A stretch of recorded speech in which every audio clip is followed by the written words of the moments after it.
Right now, though, let's take you through the morning newspapers, which, of course, went out before word from the Chancellor. And we can chat through some of the stories now with the broadcaster and journalist Afia Hagan and the political commentator Benedict Spence. So welcome back to both of you. And as we discussed in the last hour, all the political manoeuvrings make the front pages of the newspapers, with the sacking of Kwasi Kwarteng and the reversal of the corporation tax measure yesterday. But you're now delving inside, aren't you? And Benedict, you've picked out a story in The Telegraph about the PM's plans on tax rises.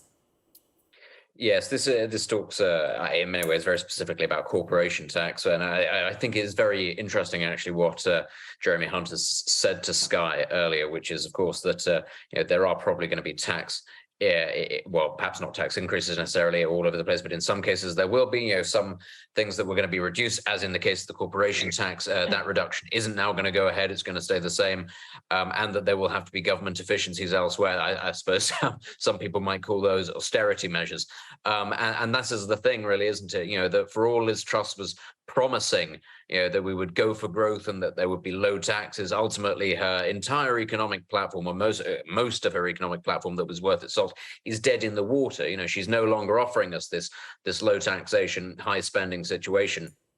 And I think that is why, there is such a morose mood across all of the front pages today, that she simply can't survive, because actually it was about her economic policies that she sort of hung her coat on, and it's gone now. I just don't think that there's any coming back from that. It is very interesting.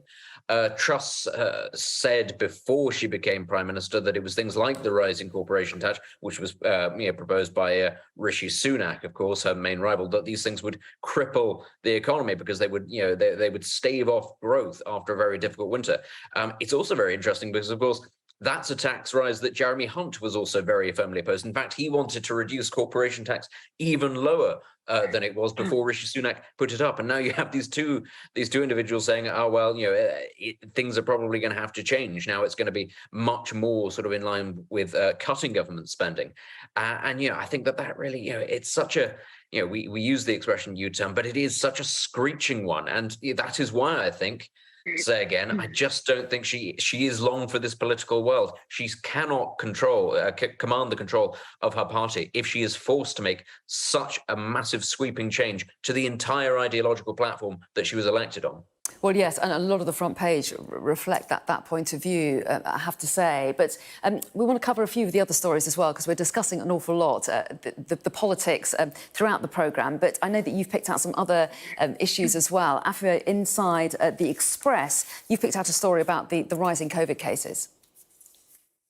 Yes, so this is The Express, page 25, I believe.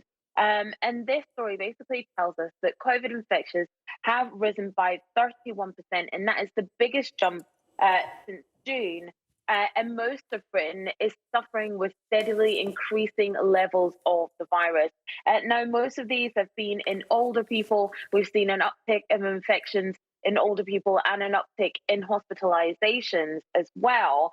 So it's got 1.7 million households have tested positive for COVID in the last week, September 23rd to October 3rd, compared to 1.3 million in the week before that. And as we go into the winter months, as people are indoors more, and of course viruses spread more easily, we've got also flu is around in the winter as well. And so we've kind of got this double-barreled effect that we're going to have of more flu cases and more COVID cases. And this is something that we are going to have to learn to live with as we go into these winter months. The COVID infection has not completely died out. It's thought that you have perhaps some newer variants and perhaps some older ones as well at work, causing the uptick in these cases. And it is thought that these cases are going to rise as we go through the following weeks. There is a bit of a lag between the actual infections and reporting because of the time it takes to gather that data. But we could see even next week and the week after more people having infections as well. Yeah, so it's another thing that we all need to keep an eye on. In the meantime, the Daily Express has a story that you've spotted, Benedict, which, again, more kind of ominous noises coming out of Russia. It is. And I mean, the war in Ukraine has been pushed off a lot of the front pages by what's going on domestically and the cost of living crisis and such. But I think it is worth revisiting this. We often do here, don't we, talk about, nuclear weapons. And this story is about Vladimir Putin, as the headline says, threatens global catastrophe if Russian and NATO troops clash. But why this is more important, I think, than just the standard Russian saber rattling is it comes in the aftermath of a bit of a tit for tat, actually, between sort of Western leaders within NATO itself. Emmanuel Macron tweeted a couple of days ago that we don't want World War III, and this, of course, caused quite a bit of anger amongst a lot of NATO allies, not least Ben Wallace and the UK. The idea that we're potentially giving away our secrets to Russia and saying that there are certain things that we won't do and certain lines that we will allow to be crossed. And I think it raised the specter for a lot of people of what happened in Syria when Barack Obama did not respect the red lines that he drew when it came to chemical weapons use. But why this is significant is Josep Borrell, who is a senior security minister within the EU, has said that if Russia were to use nuclear weapons in Ukraine, the EU would not, NATO rather, would not necessarily respond with a nuclear strike, but that it would lead to the destruction of the Russian army. And you have to sort of read between the lines there. You got two very different approaches. Emmanuel Macron, who's tried to play the peacemaker throughout, saying we don't want war, we don't want this, that, and the other, and other people within NATO, within the alliance, saying actually, don't mess about with us. We're prepared to go very hard here. In this story, it's interesting. Putin also criticizes Olaf Scholz and Germany for siding with NATO. That's what the copy says, siding with NATO. Germany is a member of NATO. Germany is a very important part of NATO. And it is, as much as anything, Vladimir Putin's actions that are forcing the reluctant members of NATO, like Germany, like France, like Turkey, to side more with the more belligerent sides, like Poland and the Baltics. And I think this is something that we have to be very aware of. Nuclear war is, of course, very dangerous. The West is not threatening it at this moment, but Russia is responding to what the West is saying, which is that we won't be pushed about here, even though Ukraine is not a member of NATO itself. Okay, yeah, and that's another one to keep our eye on. In the meantime, the one headline, the one front page rather, that didn't focus on the political machinations affair is The Sun, isn't it? And they led on Robbie Coltrane's death that was announced yesterday, sadly. Absolutely. This legendary actor, Robbie Coltrane, who died at the age of 72. And, a lot of people know him for his role as Hagrid in Harry Potter. We're big Harry Potter fans in my house.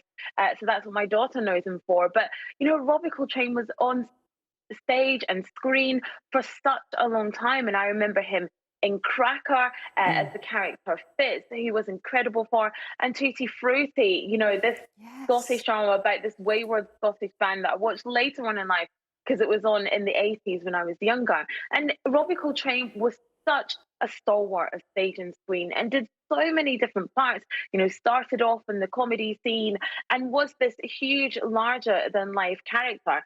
And he once described himself in Cracker saying, I drink too much, I smoke too much, I gamble too much, I am too much. But really a legendary character. Yeah, it's so sad. I'm going to rewatch Cracker. I absolutely loved it. We're out of time. See you both next hour. Thanks so much. Thank you.